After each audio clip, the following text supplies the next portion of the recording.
Hər kəs salam, əziz Avroviziya izləyiciləri. Son Festival Azərbaycan YouTube kanalında hər birinizə xoş gəldik. Bugün sizin üçün xüsusi buraxılışımızdır və xüsusi gözəl bir qonağımız var. Sürpriz dolu xəbərlərlə birlikdə indi müsahibəmizə başlayacaq. Azərbaycan Avroviziyada 2020 və 21-ci il təmsilçisi Samirə Əfəndi ilə bugün müsahibəmiz olacaq. Salam. Samirə xanım salam, xoş gördük sizi. Xoş gördük. Necəsiz? Çox yaxşıyam. Siz necəsiz? Biz də yaxşıyıq. Çox sağ olun. Təşəkkür edirik dəvətimizi qəbul edib gəldiyiniz üçün. Siz sağ olun, aktiv çalışırsınız. Üzərinizdə kanallarınızın üzərində aktiv çalışırsınız. İnsanları maraq etdi və sual yaradan suallara cavab tapırsınız. Fanatları sevindirirsiniz. Onların kumirləri ilə görüşüb müsahibələr, onları maraqlandıran sualları verib və onlara cavab alırsınız. Mən sizə təşəkkür edirəm və işlərinizdə həmişə uğurlar arzu edirəm. Çox sağ olun Samirə xanım, minnətdarıq xoş sözləriniz üçün. Azərbaycanda ölkədə ilk dəfə ard-arda ölkəni Avropanın ən böyük səhnəsində təmsil edən sənətçi sizsiniz. Bununla bağlı, bunun verdiyi qürur hissi ilə bağlı istərdim biraz söhbət edək. Sözsüz ki, qürur hissi yaşayıram. Mənim üçün də bir sürpriz idi. Amma haqsızlıq olardı. Yəni pandemiyaya düşdüyümüzə görə növbəti il bu mənim üçün böyük bir sürpriz idi və böyük bir fəxr, qürur hissi idi. Eyni zamanda da böyük bir məsuliyyət idi.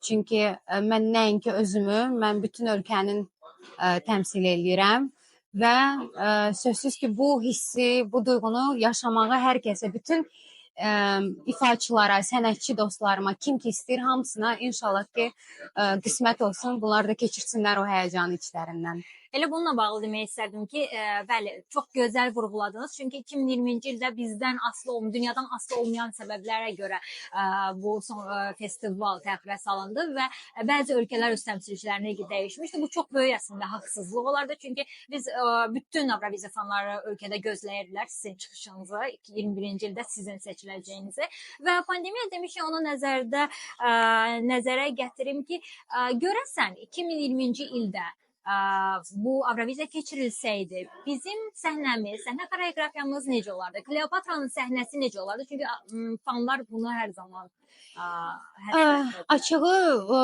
bunun üzərində böyük bir komanda çalışır və ideya yaranır, musiqi üzərindən bir belə deyək də tamaşa qurulur, səhnə tamaşası və siz demiş pandemiya düşdüyünə görə nə səhnə qura bildik, nə ümumiyyətcə bu proyekti sona çıxarda bildik. Çünki artıq bildiyinizə görə hər il Avroviziyada yeni mahnı səslənməlidir və yeni bir klip çəkilməlidir. Uğura görə soruşursunuzsa, məncə çox uğurlu mahnı idi və çox uğurlu bir yer tuta bilərdi həmən mahnıda. Çünki bildiyimiz kimi güclü qadını təmsil edən bir mahnıdır, güclü qadın haqqında danışan mahnıdır və fanatlar tərəfindən o qədər sevildi ki, istər musiqi çalarlarına görə, istər ritmikasına görə, istər mahnının mətninə, məzmununa görə məncə çox uğurlu bir layihə idi. Sözsüz ki, əfsuslar olsun, sona kimi çatdırılmadı. Amma ki, bu həyat sürprizlərlə doludur və sürprizlər hələ qarşıdadır məncə. Bəli, inşallah. Onu vurğulayım ki, sizin çıxışlarınızdan sonra həm Kleopatrada, həm də Mata Hari çox güclü qadını təmsil edirdi. Güclü qadının həyat hekayəsi haqqındadır və sizin çıxışınızdan sonra növbəti illərdə bəzi ölkələr də bu qadın gücünə uyğun, qadın gücünə görə həsr edilmiş mahnılar artıq öz ölkələrindən göndərdilər. Bu da sizin uğurunuzdur ki, əslində onlara, necə deyim, onları da ruhlandırmışsınız ki, bu barədə mahnılar ifa etsinlər. Sözsüz ki, biz bir-birimizi ruhlandırırıq, bir-birimizi bir rəqabətdir, bir xoş rəqabətdir orada. Yəni bizim mahnıdan, bizim mətndən öncə də belə mövzular var idi, güclü qadın haqqında mahnılar. Amma məncə düz deyirsiniz ki, bu ən yadda qalan mahnılardan biridir. Məhz Kleopatra və daha sonra Mata Hari. 2021-ci ildəki Avroviziyada baş verən hadisələr, ən yadda qalan, ən xüsusi nüanslar sizin necə? İstərdim bunlar haqqında biraz danışaq. Ümumiyyətcə, mənim üçün, mənim Avroviziya tarixim, Avroviziya həyatım bu özü bir silinməz və ömürlük yaddaşa həkk olunan bir hekayədir. Məncə 2021-ci il artıq bir tarixə yazılmış il idi. Çünki həm pandemiyadan sonra biraz insanlar belə əhval-ruhiyyə çatışmamazlığı var idi. Həm hamı darıxdı evdə oturmaqdan və burada belə bir musiqi gəlir, belə bir sümüyə düşən mahnı gəlir. Məncə mənim ümumiyyətcə 20-21-ci il xüsusən heç həyatım boyu unutmayacağım, yadda qalacağım bir illərdir mənim üçün. Biz bilmək istəyirik ki, Tix hardadır? Nə işlər görür? Mən Tixin meneceri deyiləm.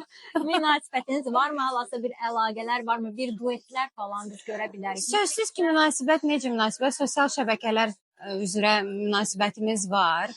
Axırıncı dəfə Norvegiyada olanda o da gəldi həmən partiyaya. Yəni daha sonra biz harada görüşə biləcəyik, onu mən bilmirəm hələ. Amma belə sosial şəbəkələr üzrə münasibətimiz var. Arada nəsə yazırıq bir-birimizə. Belə amma bu dəqiqə hardadır bilmirəm. Bizim Avroviziya fanları, yerli fanlar gözləyir ki, əslində onlara maraqlıdır ki, görəsən nə vaxtsa Tix və Efendi birlikdə bir ballada təşkil edib ölkəni Avroviziyada təmsil edə bilərlər. Ya Norvegiyanı, ya Azərbaycanı bilmək olmaz, bilmirəm. Amma ki, maraqlı olardı məncə. Bilmirəm. Dediyim kimi həyat sürprizlərlə doludur və bilmirəm, bəlkə də ola bilər olsun, ola bilər olmasın. Amma olsa mütləq siz birinci bunu biləcəksiniz. İnşallah. Hər zaman olduğu kimi. Avroviziyada iştirak edən ilk təmsilçisiniz ki, mən deyim ki, Avropada bu qədər nüfuz qazanmısınız və Avroviziyadan sonra da öz aktuallığınızı qoruyub saxlamısınız və pre-partilərdə ən çox partilərə sizi çağırırlar. Bununla bağlı istəyirəm biraz danışaq. Biz nəinki pre-partidə, biz avtopartilərdə, biz ən böyük festivallarda, Avroviziyaya fanatların yaratdığı festivallarda, hətta biz Avropa turuna belə çıxmışıq və yəni ən böyük fan partilərində çıxış eləmişəm və eləməyi də davam edirəm. Əslində bu çox gözəl bir şeydir. Bu çox qürur vericidir ki, artıq 4-cü, 5-ci ildir ki, sağ olsunlar, mahnını dinləyirlər və istəyirlər eşitmək canlı. Demək olar ki, iştirak edən bütün ölkələrdə əksəriyyətində olmuşuq və hətta Avstraliyada belə 3 şəhərində olduq konsert turu ilə. Yəni, mən deyərdim, uşaqlar, çox gözəl bir şeydir. Hər kəsə bunu arzu edirəm. Çox uğurludur. Çox gözəl. PR-ımız çox güclü olub. Bəli, mahnının PR-ı çox vacib nüansdır. Sözsüz. Ümumiyyətcə, komanda işi məncə çox vacibdir. Bunun istər hostu başlasın, istər bunun head of delegation olsun, istər PR-ı olsun, istər meneceri, prodüseri, hər bir detal önəmlidir. Mən bir şey anladım ki, Avroviziyada ümumiyyətcə komanda münasibətinə baxılır, artistin nə qədər səmimi və həqiqi olduğu bilinir, görsənməlidir. Nəinki Bubble-da, ümumiyyətcə səhnədə də sən insanları inandırmalısan. Yəni özün birinci inanmalısan performansına, mahnına, özünə və sonra bütün fanatlar da sənə inanacaqlar. Bu belə çalışır. Eynən, təbii ki. Sizin fikrinizcə Avroviziyada Avropa səhnəsi üçün xalqa xitab edən bir mahnı önəmlidir, yoxsa jüriyə?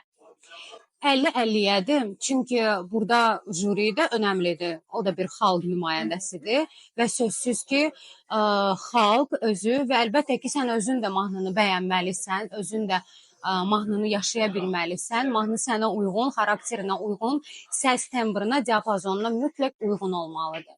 Yəni hər şey dediyim kimi bir-birini tamamlayır. Burada nəyisə ayırmaq mümkün deyil, doğru deyil. Çünki bu bir böyük bir puzzle'dır.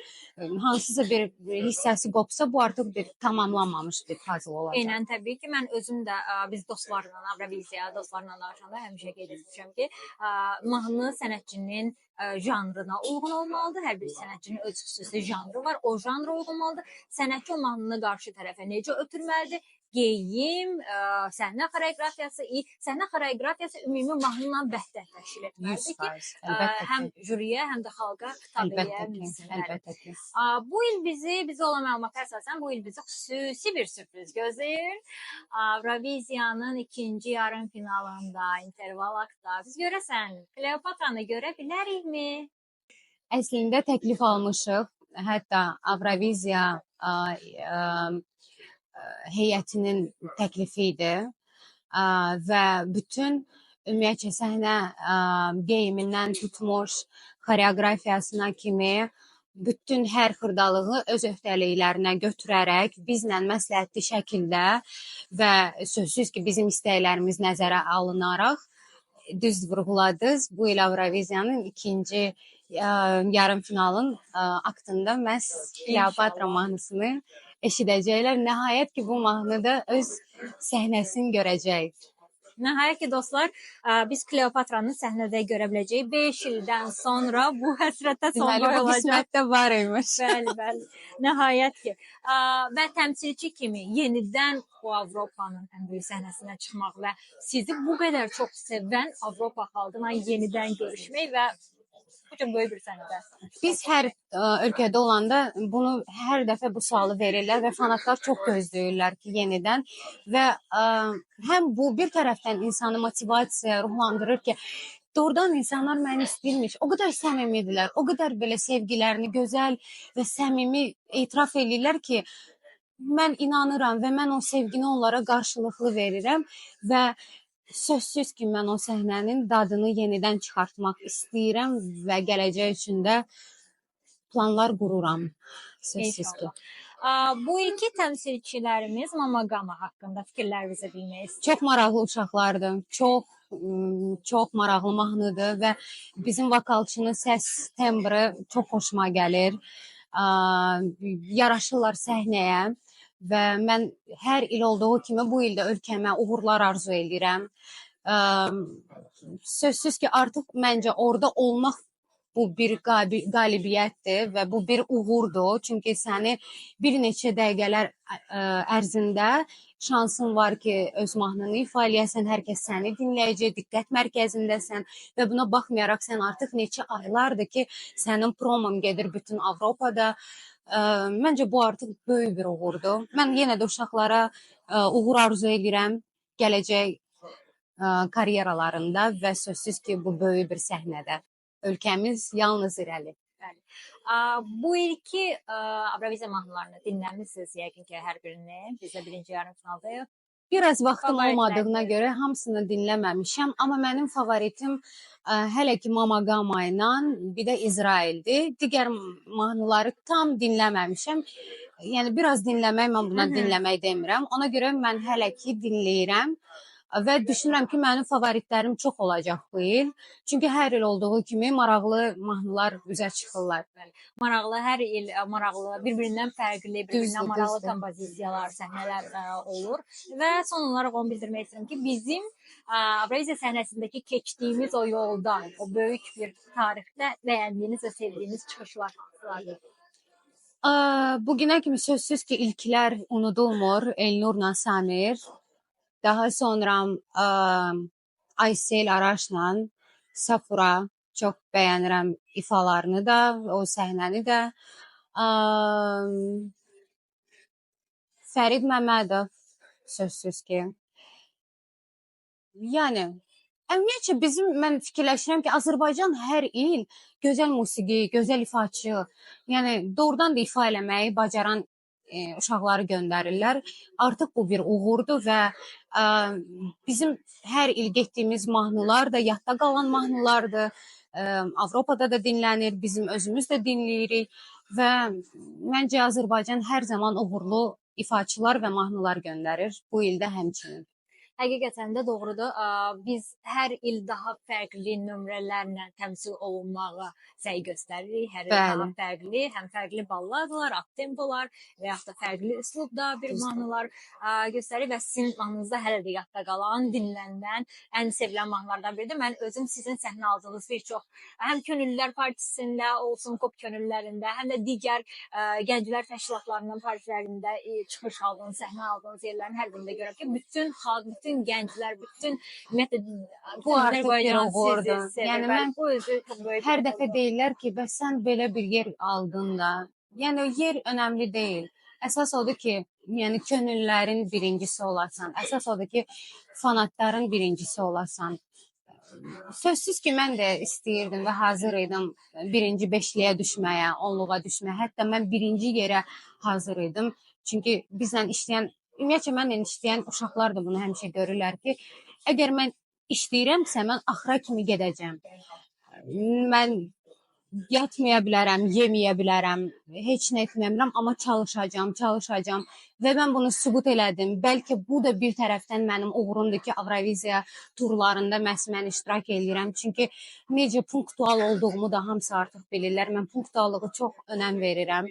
Nə gecikməyi, nə gözlətməyi sevmirəm heç bir halda və artıq bu bir uğurdur mənim üçün. Mahnı indiyənə kimi sevilir, mən sevilirəm və bu mənim üçün bir növ motivasiyadır ki, mən geri dönüm. Nəyə ki, mən arzulayıram. Bəli. Və təbii ki, ən əsas məsələ bu cür böyük bir yarışmadan sonra da öz aktuallığını qoruyub saxlaya bilmək. Biraz çətin olur, amma siz bunu bacarmısınız. Artıq bacarmısınız. Çətin olur, çox çətindir. Asan heç nə görsənməsin. Bizim sənət belədir ki, kənardan bəlkə kimsə asan görür ki, çıxdı oxudu, amma səhnə arxası, stres, həyəcan və hər detal, hər milizma, yəni burada çox önəmlidir. İncəlik. Yəni ona görə də bu sənətə incə sənət deyilir. Çünki burada çox böyük incəliklər var və ən xüsusi gözə də çarpan məhz o incəliklərdir məncə. İncə məqamlar. Çox sağ olun Səmrə Siz sağ olun. Son olaraq bizim fanlara, bizim xalqa sözünüz. Hər kəsi çox sevirəm. Yaxşı ki, siz varsınız. Çünki biz sizin üçün çalışırıq, sizin üçün ifa eləyirik. Mən sizi çox sevirəm. Mənim sevgimə, mənim özümə, səsimə, səmimiyyətimə inandığınız üçün mən sizi dünyalar qədər sevirəm. Yaxşı ki, siz varsınız. Hər zaman məni dəstəkləyin, hər zaman yanımda olun. Çünki mən də sizinləyəm. İyi ki, varsınız. Sizi çox sevirəm. Biz də sizi sevirik. Əfəndi, təşəkkür edirik. Çox sağ olun. Dəvətimizi qəbul etdiyiniz üçün. Təşəkkür edirik dostlar izlədiyiniz üçün. Hələlik. Bye.